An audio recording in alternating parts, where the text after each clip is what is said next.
Have you ever watched someone you love fade away right before your eyes, powerless to stop it, wondering if your own broken heart was the reason theirs was breaking too? My name is Nathan Calloway, and 6 months ago, I buried my wife in the same cemetery where her parents rest, beneath a weeping willow she used to call the most romantic tree in all of Greenwich. Caroline loved that tree. She used to say that its branches looked like they were reaching down to comfort the earth, and now I understand why weeping willows cry. I was 41 years old, the CEO of Calloway Financial Group, a man who had built an empire from nothing, who commanded boardrooms and closed deals worth billions, and yet I could not convince my 5-year-old daughter to take a single bite of food. Madeline had not eaten in 2 weeks. The pediatrician said it was grief. The child psychologist said it was trauma. My mother said it was my fault for not being present enough, for burying myself in work while my daughter starved herself into a ghost of the vibrant little girl she used to be. Maybe they were all right. Maybe I had failed her in ways I could not even comprehend. I remember the last time Madeline ate willingly. It was the day before Caroline's memorial service, and my sister had made macaroni and cheese, Caroline's recipe, the one with 3 kinds of cheese and breadcrumbs on top that Madeline used to beg for every Sunday. My daughter had taken 1 bite, looked at her plate, and said with a clarity that shattered what remained of my heart, "It does not taste like Mommy's." She had not eaten anything more than a few reluctant sips of broth and water since then. The pediatrician had mentioned the possibility of a feeding tube if things did not improve soon. A feeding tube. For my 5-year-old daughter. Because I had failed so completely at being her father that she was choosing to disappear rather than live in a world without her mother. I stood at the window of my home office that November morning, watching the bare branches of the oak trees sway in the Connecticut wind, thinking about how everything beautiful in my life had withered along with the autumn leaves. The house felt enormous now. Too many rooms filled with too many memories. And at the center of it all was a little girl who had stopped speaking, stopped laughing, stopped eating, as if she had decided to follow her mother into whatever world existed beyond this one. The house itself seemed to be mourning. Caroline had chosen every detail of this place, from the sage green paint in the master bedroom to the hand-carved banister on the main staircase. She had spent 2 years renovating it, transforming a tired colonial into a home that felt like a warm embrace the moment you walked through the door. Now it felt like a mausoleum. Her gardens had gone wild without her attention. The fresh flowers she used to place on every surface had withered and been thrown away weeks ago, and I could not bring myself to replace them. The sound of the doorbell pulled me from my thoughts. I checked my watch.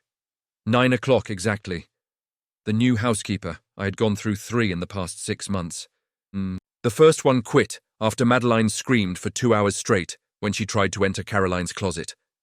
The second one lasted 3 weeks before telling me that the sadness in this house was too heavy for her to carry. The third one simply stopped showing up, no explanation, no goodbye, just an empty driveway where her car used to be parked. Each one had tried to help in their own way. The first had suggested I pack up Caroline's things, remove the reminders, make the house look less like a shrine. The second had tried to engage Madeline with activities, crafts and games and forced cheerfulness that made my daughter retreat further into silence. The third had barely spoken at all, cleaning efficiently but avoiding eye contact, as if grief might be contagious. The agency had sent me Elena Reyes with a warning. "She is different," they said. "She does not do things the conventional way. She has her own methods. But she is the best we have, and frankly, Mr. Calloway, she is your last option." I had laughed at that, a bitter sound that had surprised even me. Last option. As if this woman, whoever she was, could succeed where doctors and therapists and 3 other housekeepers had failed. As if there was any option left that could bring my daughter back to me.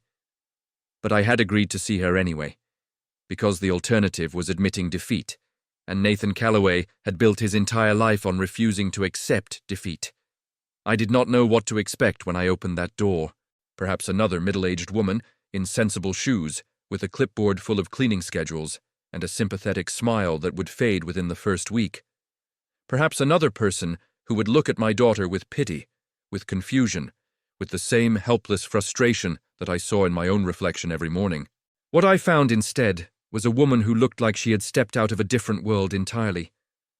Elena Reyes was 34 years old, though I would not learn that until later. She had dark hair that fell past her shoulders, in waves that seemed to move, even when she stood still, and eyes the color of honey in sunlight. Her skin had an olive tone that suggested Mediterranean, or perhaps Latin American heritage, and there were small lines around her eyes that spoke of laughter, of a life lived with expression rather than careful composure. She wore a simple cream-colored sweater and jeans, no uniform, no clipboard, nothing that suggested she was there to work. In her arms, she carried a large canvas bag that clinked softly when she moved. "Good morning, Mr. Calloway," she said, and her voice had a warmth to it that felt almost physical, like stepping into a room with a fireplace after walking through snow. "I am Elena. I understand you have a daughter who needs to remember that food is not the enemy." I blinked. That was not the introduction I had expected. In my experience, people who worked in service positions approached their employers with deference, with careful distance. This woman spoke to me as if we were equals meeting to discuss a shared problem. "The agency told you about Madeline's situation? They told me that your daughter has not eaten properly in 2 weeks. They told me that you have lost your wife and that this house has lost its heartbeat." She shifted the bag in her arms, and I heard the soft clink of glass against glass. They also told me that 3 other housekeepers have failed to last more than a month. But I should tell you now, Mr. Calloway, I do not fail, not when children are involved. There was something about the way she said it, something so certain, so unapologetically confident that I almost believed her. Almost. I had learned in the months since Caroline's diagnosis that hope was a dangerous thing, a trap that set you up for disappointment. But something in this woman's eyes made me want to risk it anyway. "Come in," I said, stepping aside. "I should warn you that Madeline does not respond well to strangers. She has not spoken to anyone except me in 3 months, and even then, it is only a few words at a time." Elena walked past me into the foyer, and I watched her take in the house. The marble floors that Caroline had insisted on because she loved the way they felt cool under bare feet in summer. The chandelier that had cost more than most people's cars, a splurge she had justified by saying it made her feel like a princess every time she walked through the door. The sweeping staircase that led to bedrooms where no one slept anymore because sleeping meant dreaming, and dreaming meant remembering. "Beautiful house," she said quietly. "Very clean, very quiet." She turned to look at me, and there was something in her eyes that made me feel like she was seeing more than just the architecture. It feels like a museum, like someone has taken all the living things out and left only the shells behind. I did not know how to respond to that. It felt too accurate, too close to the truth I had been avoiding. I had hired cleaning services to keep the house spotless because disorder reminded me of life, and life reminded me of Caroline. "Where is Madeline now?" "In her room. She spends most of her time there." I paused, trying to decide how much to share with this stranger. She will not come out for strangers. Elena nodded, as if this was exactly what she had expected. "Then I will go to her. But first, I need to use your kitchen." She did not wait for permission. She simply walked through the house as if she had lived there her entire life, following some internal compass that led her straight to the kitchen Caroline had designed, with its white cabinets and subway tile backsplash, and the island where we used to make pancakes on Sunday mornings as a family. I followed her, confused, irritated, and strangely intrigued. "Ms. Reyes," I started. "Elena," she corrected without looking at me. She was unpacking her canvas bag onto the counter, pulling out containers and jars and small cloth pouches tied with string. "If we are going to bring your daughter back to life, we should be on a first-name basis." I watched her arrange what looked like a small apothecary on my kitchen island. There were dried herbs and spices, small bottles of oils, packets of things I could not identify. Cinnamon sticks and dried chamomile flowers, tiny jars of honey in different colors, pouches of what looked like dried rose petals and lavender buds. "What is all of this?" "These are the ingredients for memory," she said simply. "Food is not just nutrition, Nathan. Food is love. It is comfort. It is home." She opened a jar and held it toward me. "What does this smell like to you?" I leaned in, inhaling. Immediately I was transported back 30 years to my grandmother's kitchen in Vermont, to cinnamon rolls cooling on wire racks and snow falling outside the window. I could almost hear her voice, could almost feel her wrinkled hands patting mine as she showed me how to knead dough. "My grandmother used to make cinnamon rolls," I said, surprising myself with how easily the memory surfaced. I had not thought about those mornings in years, had not allowed myself the luxury of pleasant memories when the painful ones demanded so much attention. Elena smiled, and it transformed her entire face. She went from striking to beautiful in the space of a heartbeat. "Yes. Because scent is the strongest trigger for memory. It bypasses the logical brain and goes straight to the heart." She began measuring ingredients into a bowl, her movements practiced and efficient. "Your daughter has stopped eating because eating reminds her of her mother. Every meal is a reminder that her mother is not there to share it, so we do not fight the memory. We create new ones." I wanted to argue with her. I wanted to tell her that this was not how grief worked, that you could not simply bake your way out of trauma, that Madeline needed therapy and time and perhaps medication, not some mystical woman with a bag full of herbs making grand pronouncements about the power of food. I had spent thousands of dollars on the best child psychologists in Connecticut. I'd read every book on childhood grief I could find.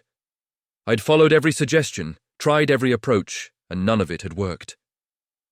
The idea that this woman with her grandmother's recipes could succeed where professionals had failed seemed absurd, insulting even, but something stopped me from saying any of this. Maybe it was the certainty in her voice. Maybe it was the way she moved through the kitchen with such purpose, such grace. Maybe it was simply desperation, the knowledge that I had tried everything else and nothing had worked, and a feeding tube was becoming more than just a possibility. "What are you making?" I asked instead. Elena glanced up at me, her hands never stopping their work. "I am making possibility.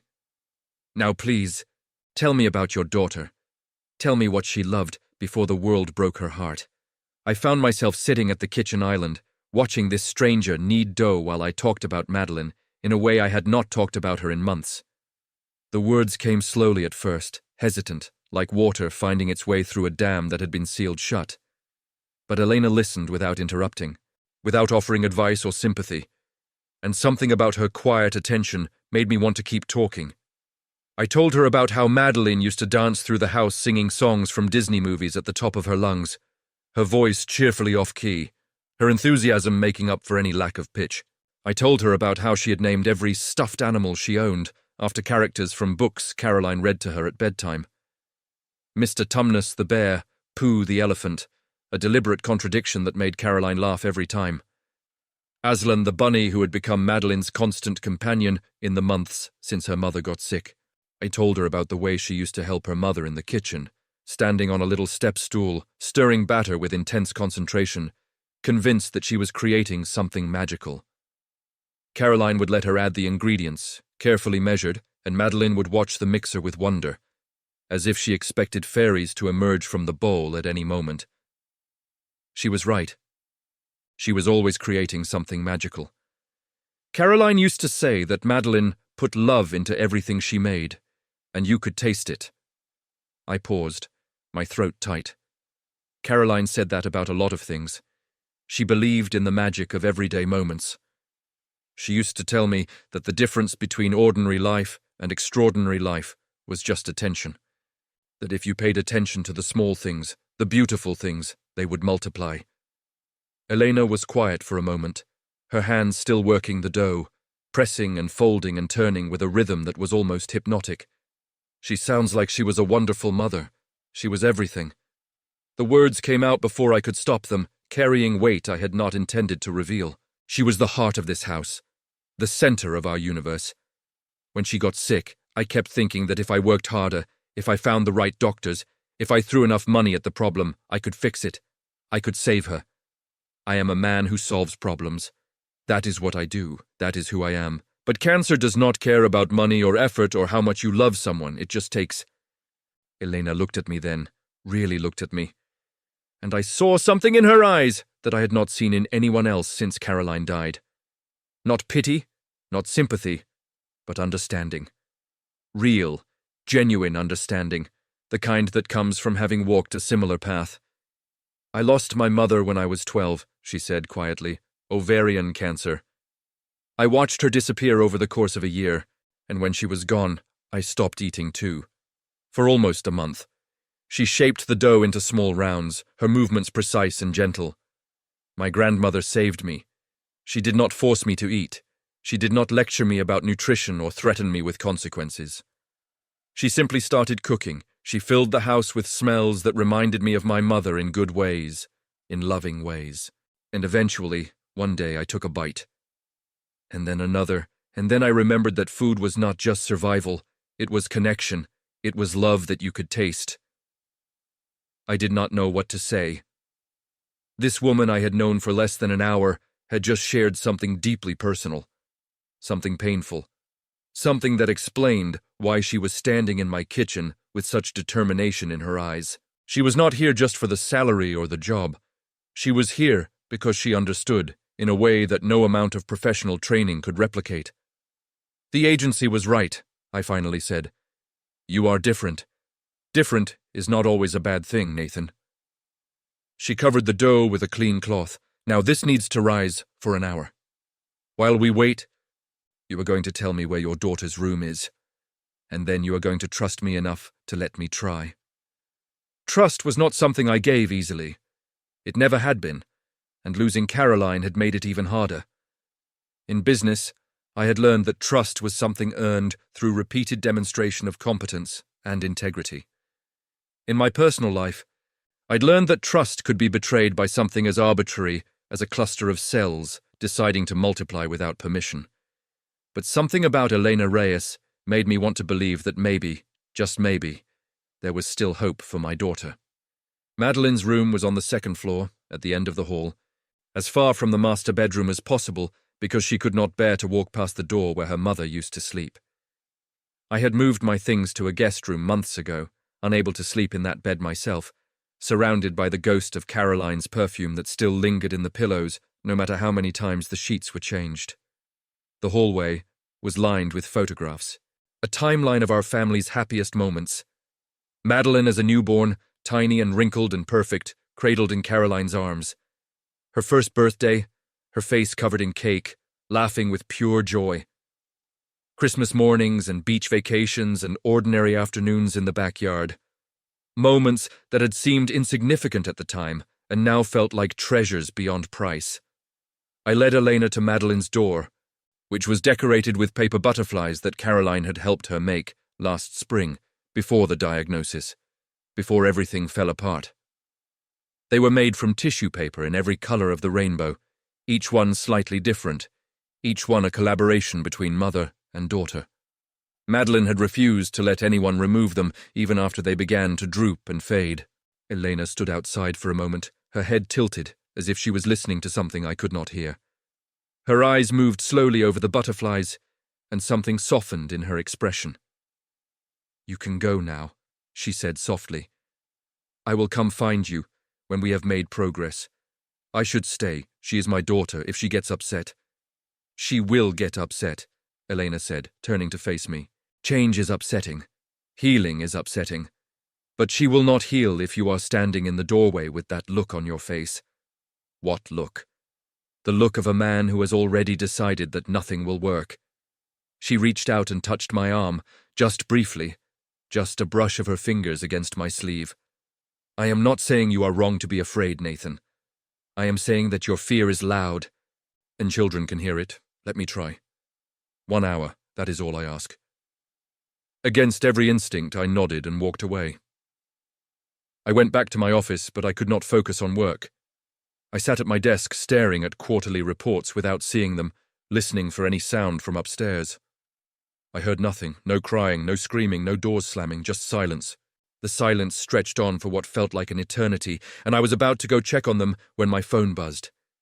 A text from a number I did not recognize. "Come to the kitchen. Bring your patients." I found Elena at the stove stirring something in a pot that smelled like heaven. The aroma hit me before I even entered the room, a rich, complex fragrance of chicken and herbs, and something citrusy that made my mouth water involuntarily. The dough she had made earlier was now baked into small golden rolls that glistened with butter. And there, sitting at the kitchen island on one of the tall stools Caroline had picked out, was Madeline. She was not eating, she was not talking, but she was there, out of her room. Watching Elena with those enormous blue eyes that were so much like her mother's, it sometimes hurt to look at them. She was wearing her favorite purple pajamas, the ones with stars on them, and she was clutching Aslan the bunny to her chest like a life preserver. I stopped in the doorway, afraid to move, afraid to breathe, afraid that any disruption would send her running back to her room. Elena glanced at me and smiled. Madeline and I have been having a conversation. She told me that she likes butterflies. She turned back to the stove. I told her that butterflies are caterpillars that decided to believe in something more, and that sometimes the bravest thing you can do is let yourself transform. Madeline did not respond, but I saw her fingers trace a pattern on the counter. A butterfly. She was drawing an invisible butterfly with her fingertip, and there was something in her expression that I had not seen in weeks. Focus. Attention. A flicker of the curiosity that used to animate her every waking moment. I made something special, Elena continued, her voice easy and light. It is a recipe from my grandmother. She called it courage soup because she said that every spoonful gave you a little more bravery. She ladled some into a small bowl and set it in front of Madeline. You do not have to eat it. You can just smell it. Or you can just look at it. Or you can ignore it completely. The choice is yours.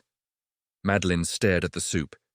It was a creamy golden color, with small pieces of something green floating on top. Bits of herbs that released their fragrance as the steam rose from the bowl. The presentation was simple but beautiful, the kind of attention to detail that Caroline would have appreciated. Elena picked up one of the rolls she had made and set it beside the soup. This is for dipping, if you feel like it. My grandmother used to say that bread was the best friend a soup could have. She winked at Madeline. Bread is very loyal. It never leaves you hanging. Something happened then. Something small. Something almost imperceptible. But something that made my heart stop. The corner of Madeline's mouth twitched. Not quite a smile, but the ghost of one. The memory of what smiling used to feel like. Elena saw it too. I could tell by the way her shoulders relaxed just slightly, the way she turned back to the stove as if nothing significant had happened at all. I am going to make some tea, she said casually. Nathan, would you like some? Your daughter tells me that her mother used to drink chamomile tea every afternoon. I thought it might be nice to continue that tradition. I could not speak. My throat had closed around words that felt too big to say. I simply nodded. For the next hour, I sat at that kitchen island across from my daughter, drinking chamomile tea and watching Elena move through the kitchen like she had always been there. She talked about nothing and everything, stories about her grandmother, about her childhood in New Mexico, about the time she accidentally set a chicken coop on fire trying to make a birthday cake for her mother. I was 9 years old, she said, ladling more soup into a pot to keep it warm.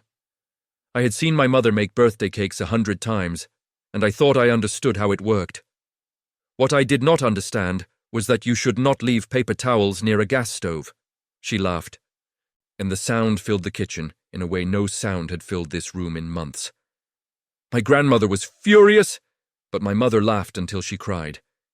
She said it was the best birthday present she had ever received, because I had tried so hard. Madeline did not eat the soup. She did not eat the roll, but she stayed. She listened.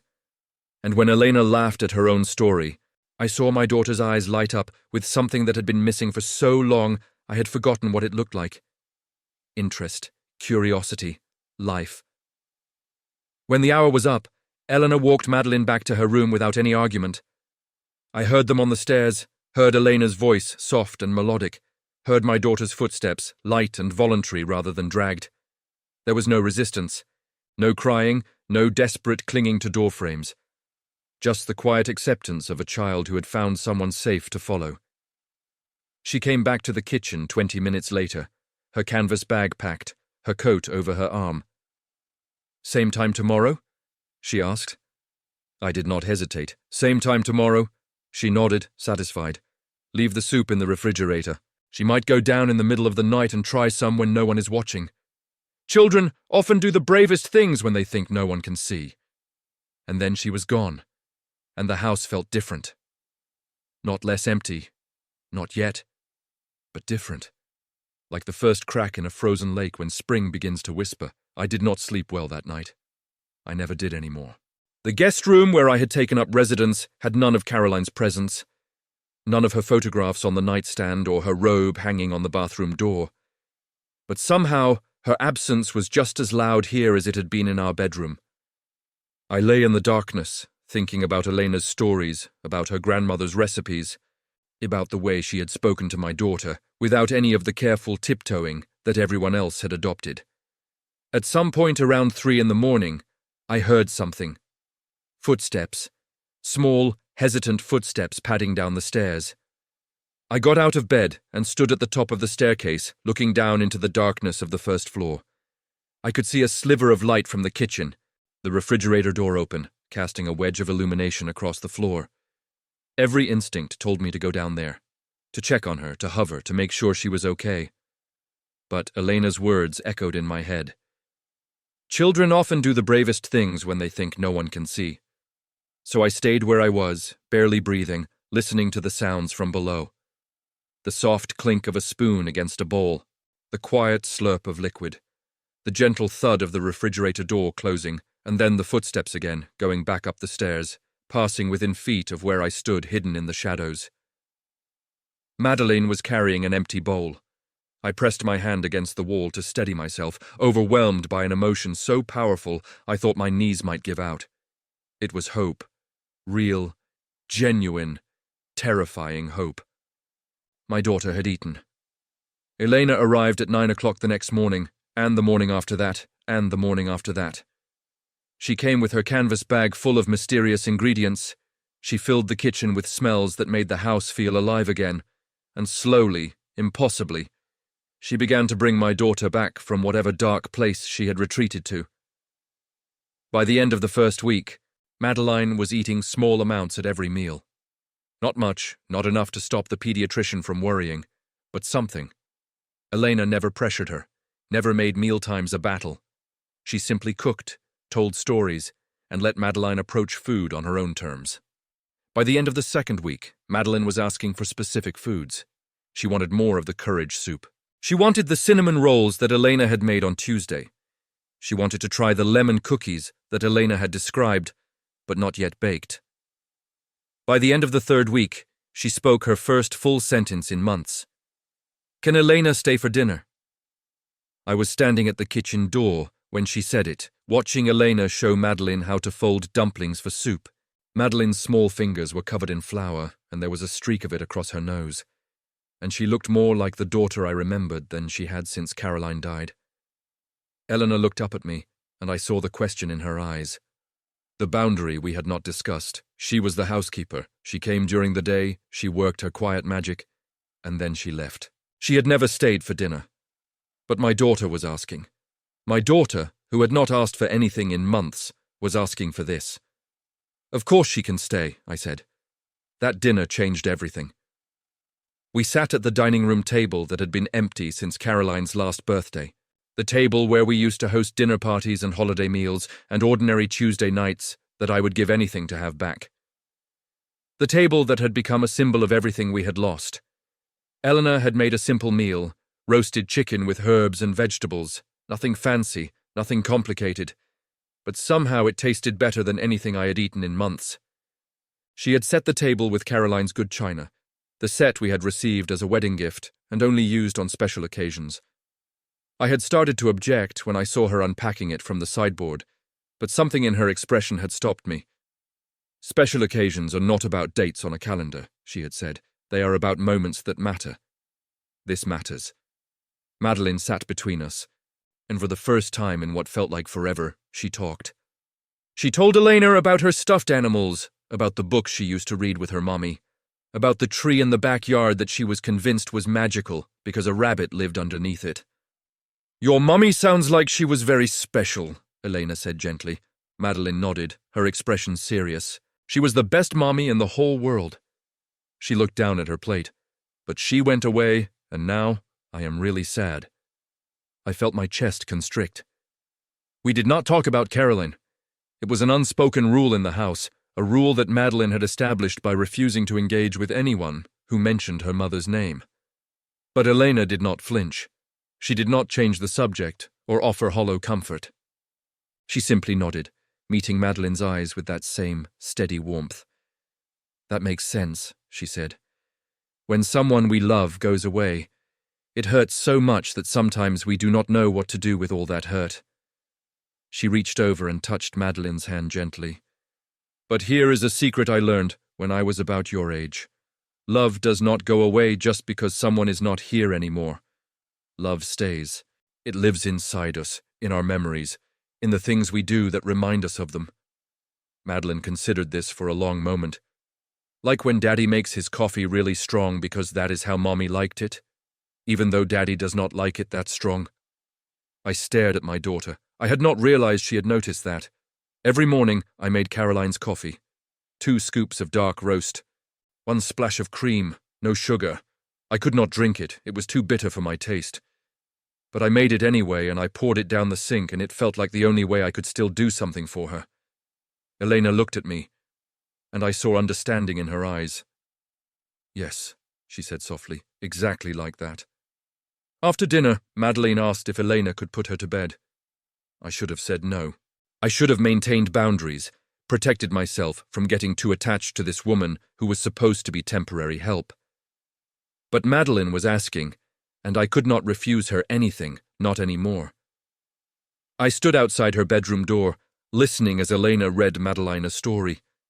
It was one of Caroline's favorites, The Velveteen Rabbit, the one about a stuffed animal that becomes real because it is loved so completely. Caroline had read it to Madeline dozens of times, and I wondered if Elena knew that, if she had somehow intuited the significance. "Does the rabbit stay real forever?" Madeline asked when the story ended. "Real is not about forever," Elena replied. "Real is about right now, about how much love is in this moment." "Elena," Madeline said, and her voice was small and fragile and so heartbreakingly young. "Do you think my mommy is still real, even though she is not here?" There was a pause. When Elena spoke again, her voice was thick with emotion. "I think your mommy is the most real person in this house. I think she is in every room, in every memory, in every piece of your heart that loves her. Real does not mean you can touch something. Real means it matters, and your mommy matters very, very much." I had to walk away then. I went to my office and sat in the dark, and for the first time since Caroline's funeral, I cried. Not the controlled, silent tears I had learned to hide, real crying, the kind that comes from somewhere so deep it feels like your soul is trying to escape. I did not hear Elena leave that night. But the next morning, there was a note on the kitchen counter in handwriting I did not recognize. "Nathan," it said, "grief is not weakness. It is love with nowhere to go. Let yourself feel it. Let yourself heal. And let your daughter see that even strong men cry." I kept that note. I folded it carefully and put it in my wallet, and I carried it with me everywhere I went. The weeks turned into months, and Elena became a permanent fixture in our lives. She came every day, she stayed for dinner most nights, and she slowly, carefully, methodically rebuilt the family that grief had shattered.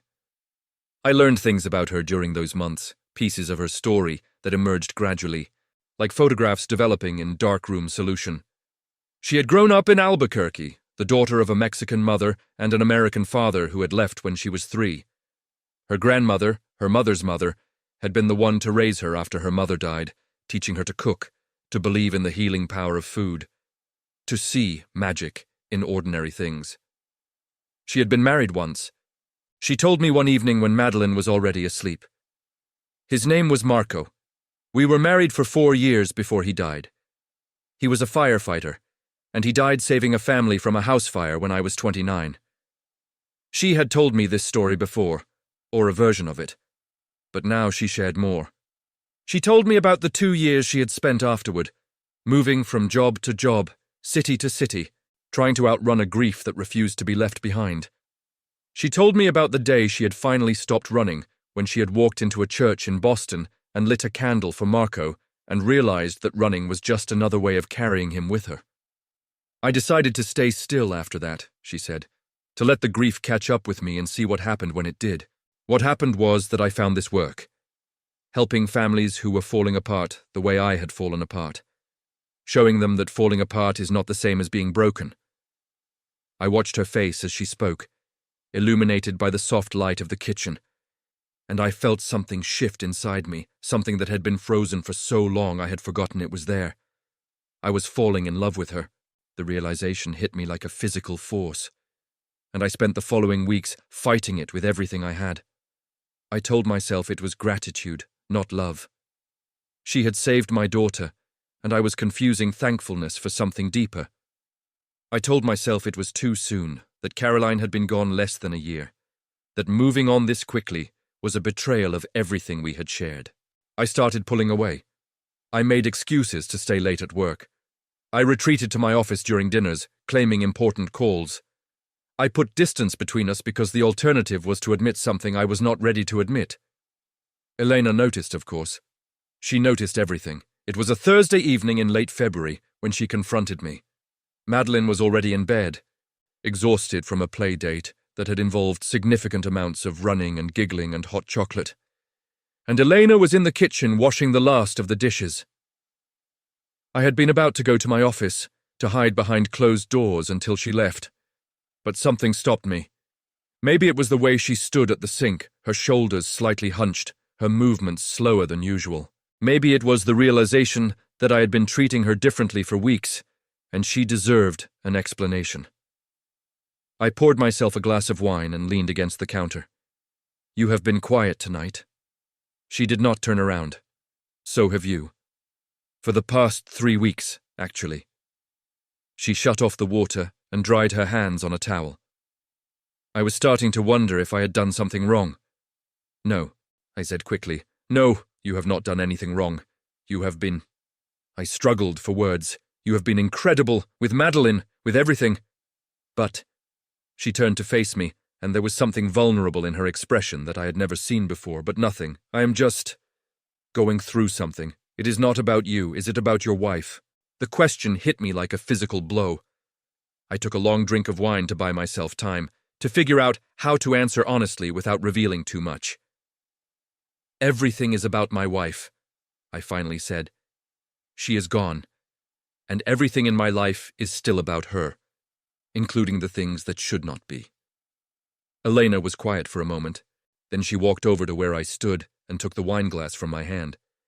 She set it on the counter, and then she did something unexpected. She took my hands in hers. "Nathan," she said, and her voice was gentle but firm, "I am going to tell you something, and I need you to listen. Not as my employer, but as a person. Can you do that?" I nodded, unable to speak. "I know what you are feeling," she said. "The guilt, the confusion, the sense that your heart is betraying everything you promised to the woman you loved." She squeezed my hands. "I felt it too once, after my husband died." I stared at her. She had mentioned being widowed before, but never in this context. Never with this directness. His name was Marco. We were married for 4 years. He was a firefighter, and he died saving a family from a house fire when I was 29. She smiled, but it was a sad smile, a smile that knew too much about loss. For 2 years after he died, I convinced myself that I would never love anyone again. That loving someone else would mean forgetting him, dishonoring him, erasing what we had together. "What changed?" I asked, my voice rough. I realized that Marco would never have wanted me to live half a life. She released my hands and stepped back. "Love is not a finite resource, Nathan. Loving someone new does not diminish what you felt for someone before. It is not a betrayal. It is proof that your heart still works, that you are still capable of connection, that grief has not won." I did not know how to respond. Part of me wanted to argue with her, to insist that my situation was different, that Caroline was different. But another part of me, a part I had been trying desperately to silence, recognized the truth in her words.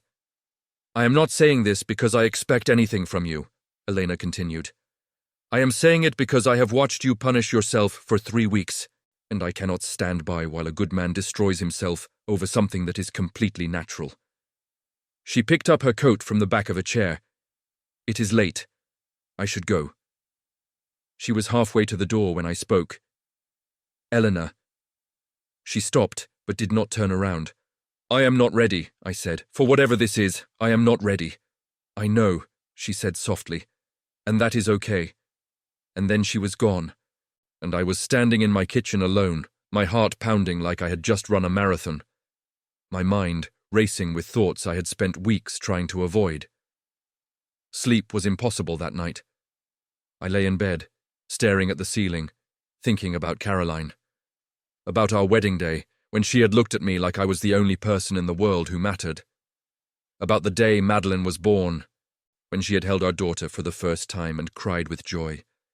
About the last months of her life, when she had grown thin and pale, and still somehow managed to smile at me every morning like I was still her greatest adventure. I thought about the night before she died, when she had taken my hand and made me promise something. "Do not close your heart, Nathan," she had whispered. "When I am gone, do not close your heart. Madeline needs a father who knows how to love. Promise me you will let yourself love again." I had promised. I had said the words she needed to hear. But I had not meant them, not really. I had assumed that loving her meant never loving anyone else. Now, lying in the dark, I wondered if I had misunderstood everything. The next morning, Elena arrived at 9 o'clock as usual. She did not mention our conversation from the night before. She simply smiled, said good morning, and went to work in the kitchen while Madeline ran around her feet begging to help make breakfast. But something had shifted between us. A wall had come down, or at least developed some cracks. I found myself watching her more openly, allowing myself to appreciate the way she moved, the sound of her laugh, the warmth that radiated from her like heat from a fire. Weeks passed. Spring arrived, melting the last of the snow and coaxing green from the bare branches of the trees Caroline had loved so much. The garden began to wake up, crocuses and daffodils pushing through the soil, and one morning I found Elena outside with Madeline, teaching her how to plant tomato seeds in small pots. "Your wife's garden is beautiful," Elena said when I joined them. "Madeline tells me she planted all of this herself." "Mommy did most of the work," Madeline corrected. "But I helped with the roses." She looked at Elena with sudden intensity. "Are you going to help with the garden this year? It needs someone to take care of it." Elena looked at me, and I saw the question in her eyes. She was asking permission, asking where the boundaries were, asking if she was allowed to touch something that had been Caroline's. "I would like that," I said. "I think Caroline would have liked that too." It was the first time I had spoken Caroline's name in front of Elena without flinching. The first time I had invoked her memory as a blessing rather than a burden. Madeline celebrated her 6th birthday, with a party in the backyard, surrounded by friends and laughter and a cake that Elena had made from scratch, decorated with butterflies because Madeline had declared that butterflies were her favorite thing in the world. The party was chaotic and loud, and exactly the kind of celebration Caroline would have loved. I stood on the patio, watching my daughter blow out her candles, and I felt something I had not felt in so long I had almost forgotten what it was. Joy. Pure, uncomplicated joy. Elena came to stand beside me, a glass of lemonade in her hand. "She is happy," she said quietly. Yes, I agreed. "She is. So are you." She glanced at me, and there was a knowing smile on her face. "It looks good on you." I turned to face her fully, this woman who had walked into my broken life and slowly, patiently, lovingly put the pieces back together. Not just Madeline's pieces, but mine. She had made me laugh again, made me hope again, made me feel again. "Elena," I said, and my voice was steady even though my heart was not. "I think I might be ready." Her eyes widened slightly. "Ready for what?" "For whatever this is," I said, echoing her words from months ago. "For trying. For letting myself feel what I have been trying not to feel." I reached out and took her hand, the same way she had taken mine in the kitchen that night. I am not saying it will be easy. I'm not saying I have figured everything out, but I know that when I think about my future, you are in it. You and Madeline. And I do not want to spend the rest of my life wondering what might have been. Elena did not say anything for a long moment. She just looked at me, her eyes searching my face for something I hoped she would find. "Your wife," she finally said. "Are you sure you are not?" "I'm honoring her memory," I said firmly. "She made me promise to let myself love again, and I broke that promise for a long time because I was too scared, too guilty, too convinced that loving someone else meant forgetting her. But it does not. You taught me that. Caroline will always be part of my heart, but there is room for more." Elena smiled, and it was the most beautiful thing I had ever seen. "Then I suppose we should see what this is," she said softly. "Together." I kissed her then, in the backyard of the house where I had built a life with one woman and lost her, surrounded by the laughter of children and the warmth of spring sunshine. It was not a perfect kiss, not the kind you see in movies. My hand was shaking and her lemonade spilled on both of us, and somewhere behind us, Madeline shouted that she wanted more cake. But it was real. It was hope. It was the beginning of something I had never expected to find.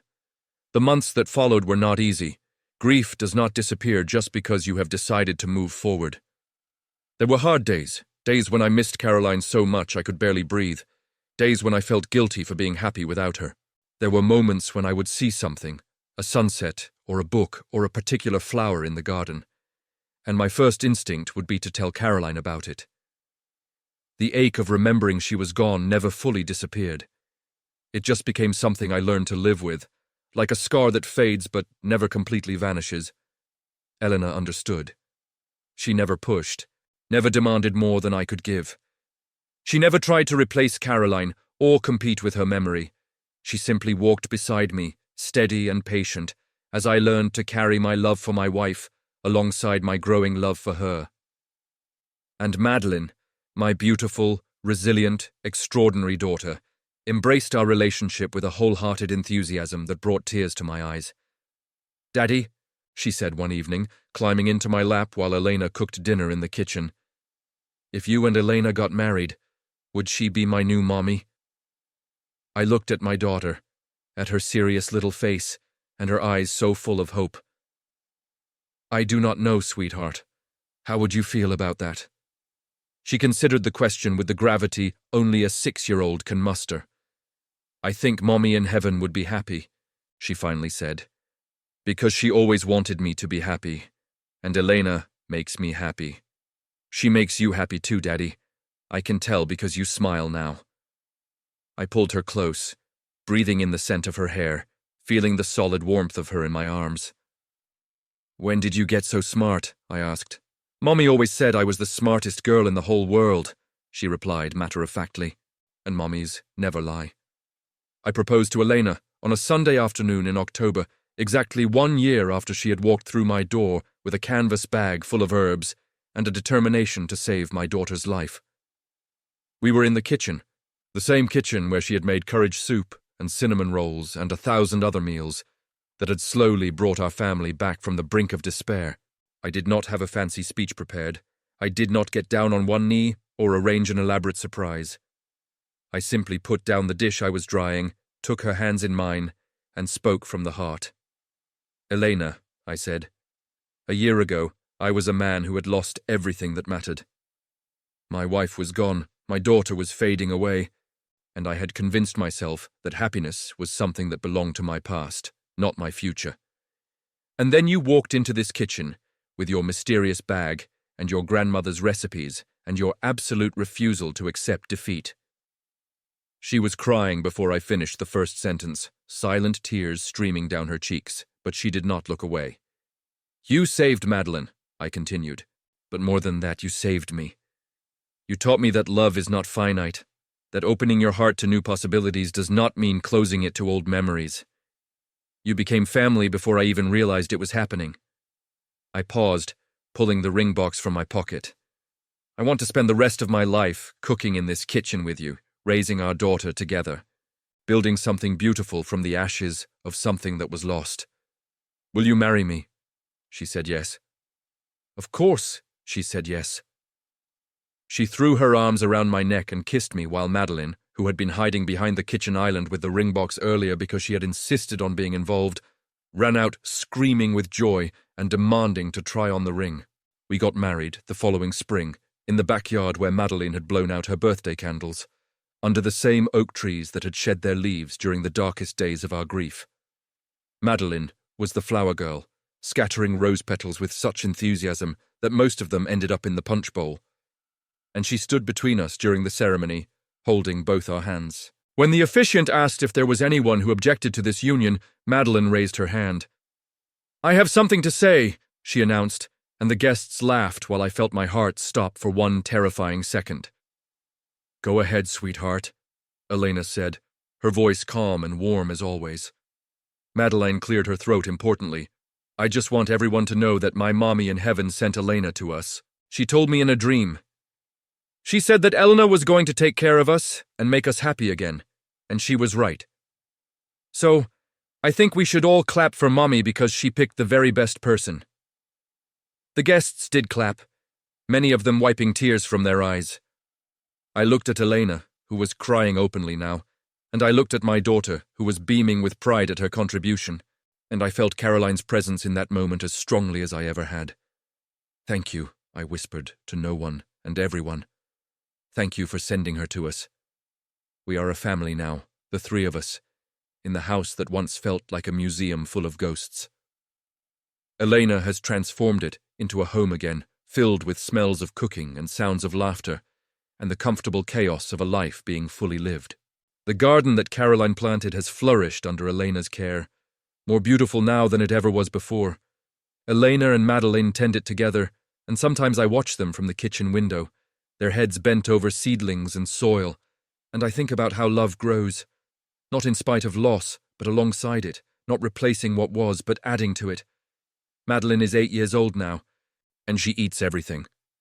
She has become an enthusiastic participant in Elena's cooking adventures, standing on her step stool at the counter, stirring and measuring and tasting with the same intense concentration she had when Caroline was alive. She talks about her mommy in heaven with the easy acceptance of a child who has learned that grief is just love with nowhere to go, and that love never really dies. And me, I am a man who learned that the heart is more resilient than we give it credit for, that healing does not mean forgetting, that second chances are not betrayals of what came before. I still make Caroline's coffee every morning. 2 scoops of dark roast, 1 splash of cream, no sugar. But now, instead of pouring it down the sink, I carry it out to the garden and sit beside the rose bush we planted in her memory. I tell her about my day, about Madeline's latest adventures, about the woman who saved us both. And I swear I can feel her smile. Some stories do not have happy endings. Some loves are lost forever, leaving only scars where there used to be hearts. But some stories, the rare and precious ones, are about finding unexpected light in the darkness, about hope that refuses to die, about the courage to believe that even after the worst loss imaginable, there is still room for something beautiful to grow. This is that story. The story of a widowed father and a daughter who had stopped eating, and a woman who walked through our door carrying a bag full of herbs and a heart full of love. This is the story of how we became a family again, and it all started with a single spoonful of courage soup.